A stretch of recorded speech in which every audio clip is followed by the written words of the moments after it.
I understand like the nature of like when you expand opportunities outside just traditional analysts, it's something where like, you're breaking new ground, right? But it's something like if I chew gum, Wedbush knows.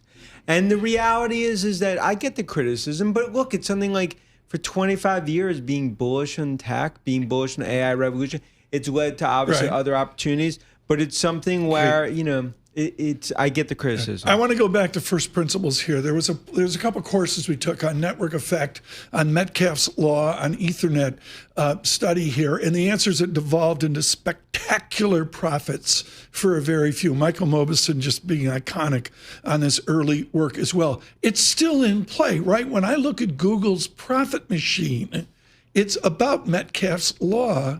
They're playing a different rule book, and we don't understand it. Exactly. I mean, and that's what, to further your point, if you look at the cloud growth, 48%, you look at capex now, that's basically, going to be, really almost doubling. This just shows that these companies, they see the monetization path. It's happening.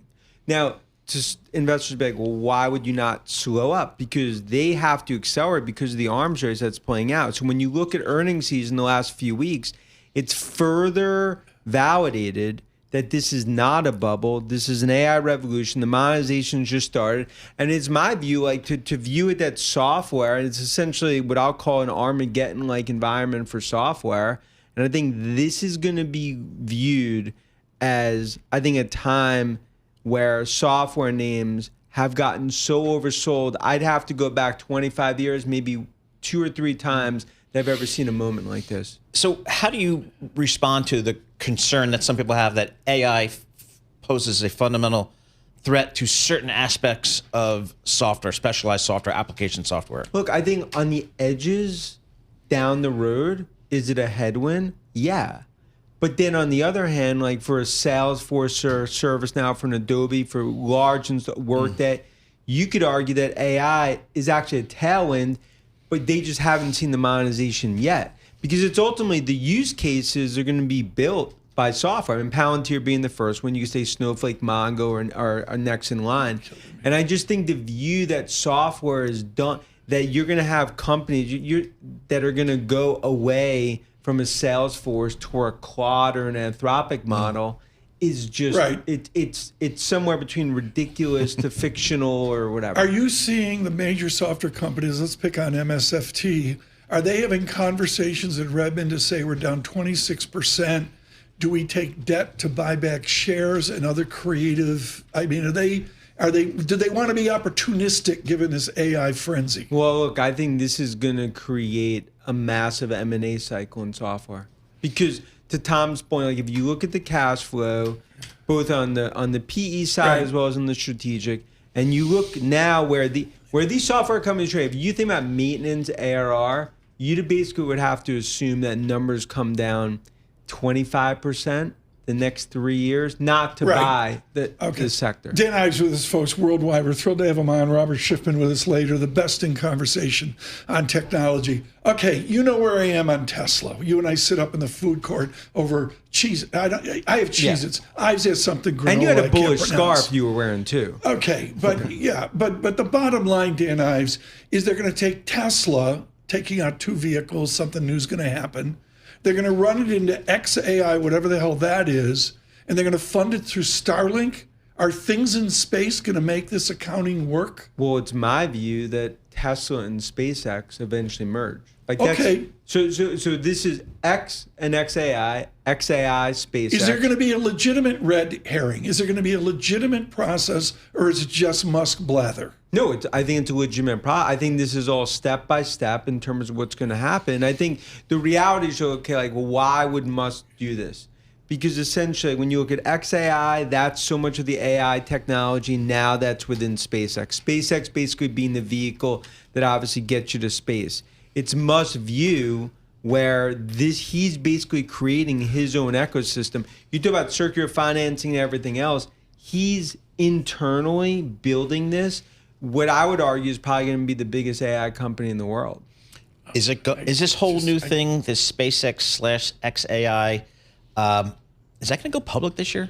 Well, yeah, I mean, I think it's one, like that would make a ton of sense for SpaceX to go public. Then you think about XAI being a key component to that. I think then the thing for investors is trying to figure out how does this affect Tesla and when does that cross-pollination start?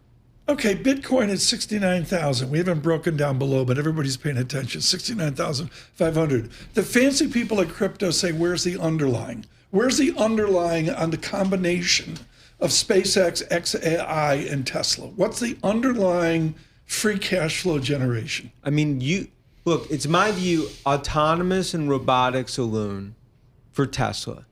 Numbers today, if you think about free cash flow will be up 5-6x the next 4 or 5 years, just based on that. Then when you actually look, if you actually combine it all, you're essentially looking at something where they could, when you think about the longer term model, they would generate free cash flow potentially on par with any of these big So you're tech saying, players. Paul's got 8 questions. This is my last one, call. Alexis, get out the surveillance cork and put it in my mouth when I'm done with this question. You got a red herring out right now.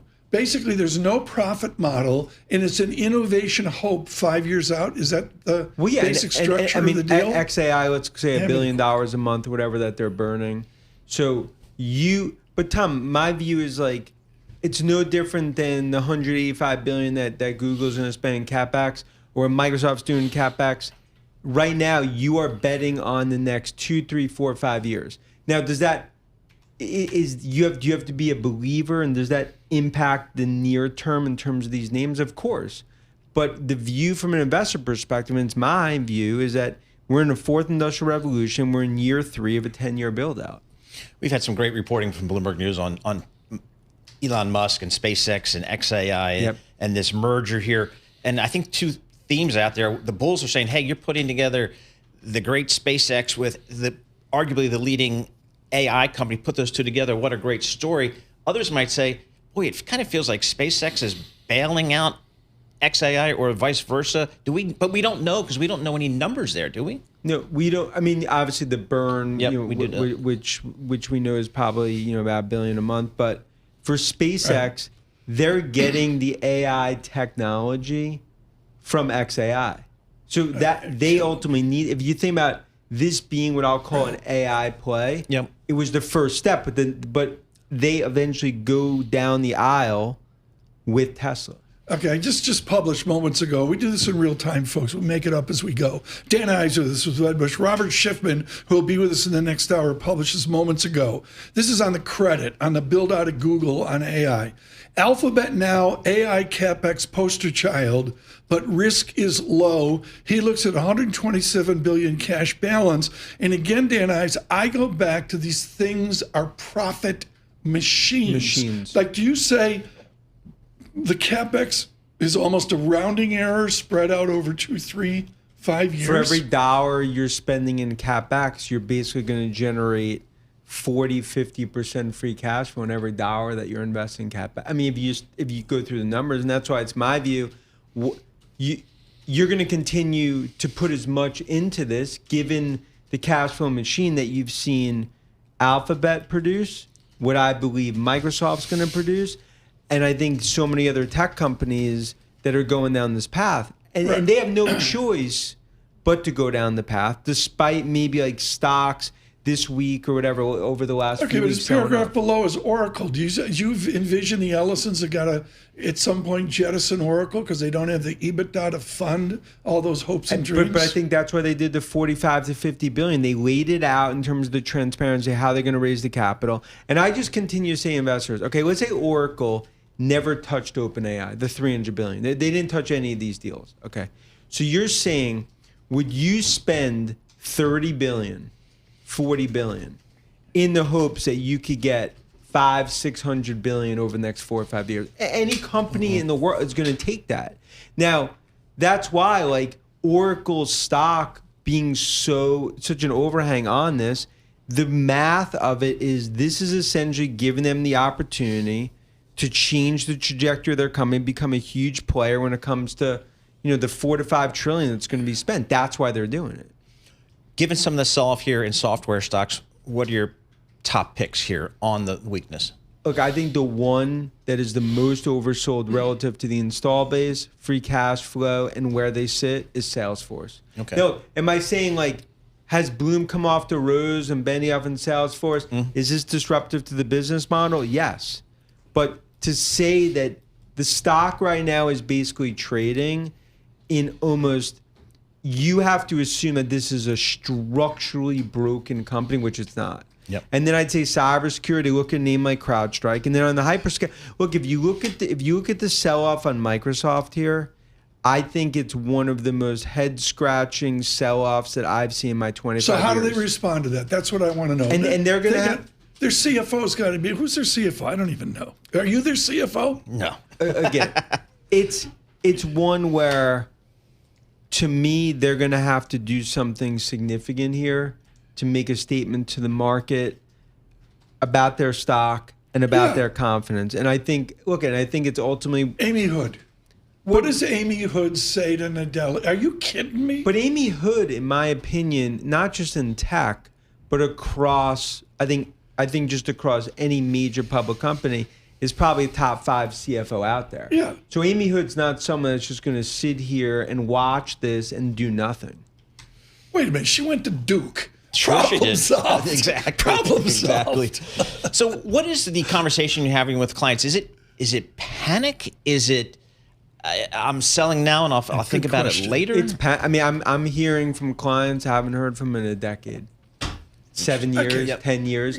Because bottom line is like they're that panicked or nervous not to explain some of these sell-offs, trying to say is something that they're missing.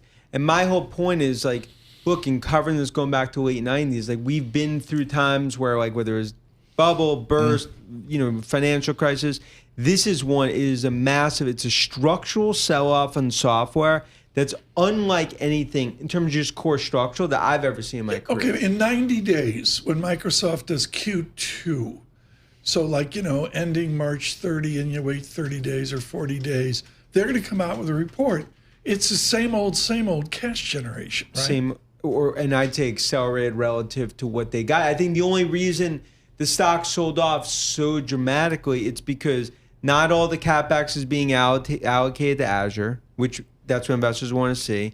And then it was kind of split in hairs, Azure not having a 4 in front of it. And from a growth perspective, it's at 38, 39%. But I think that is like missing the overall point. The enterprise AI revolution goes through Redmond. That's in their core backyard. So what's the message you have today, which is, hey, ride this out or try to pick winners and losers? What's the message? The message is the winners, you buy them table pounder levels because it's my view, just like last year we had DeepSeek and Liberation Day and maybe some other sort of, geopolitical, you'll have these moments 4 or 5 times in a year. This is not the end of the AI trade. Right. This is not a bubble that's bursting. You remember the bears will come out and the usual. To me, it's like look at earnings season, look at structure, look at monetization, and that's the reality. But look, like when I'm in a restaurant last night and the chef comes out and asks about if he should be buying tech, which actually happened. Yeah. It's definitely. This happened at Chipotle? No, it happened. It happened at an awesome Italian restaurant that would actually be very Keen style, Sweeney style. But look, when that happens, it shows. I got 57 seconds because Michael Barr needs his timer. He's going to have a tantrum. I'm looking at Apple. Just for you, I did a log chart of Apple Computer. And the bottom line, folks, is in April of this year, the world said, shut up. It's going to die. It's going to be terrible. And Dan Ives said, 180 out to 280 as well. On a long-term trend, it's trading just below trend line. I mean, there's room to move to the upside. What will be that catalyst? Look at the stock movement the last 2-3 weeks, right, against the broader, tech sell-off. To me, it's just look what Google said yesterday. AI is now coming to Cupertino. That's going to be huge. And I think investors are underestimating what that is going to mean about monetization for Apple. And I think that is ultimately what it comes down to. You are not factoring in any premium to AI that goes through Cupertino and what ultimately is the 2.5 billion iOS device. It's like clockwork. Saturday, I have to go to the Apple store because one of the cherubs, OMG, my phone is dead.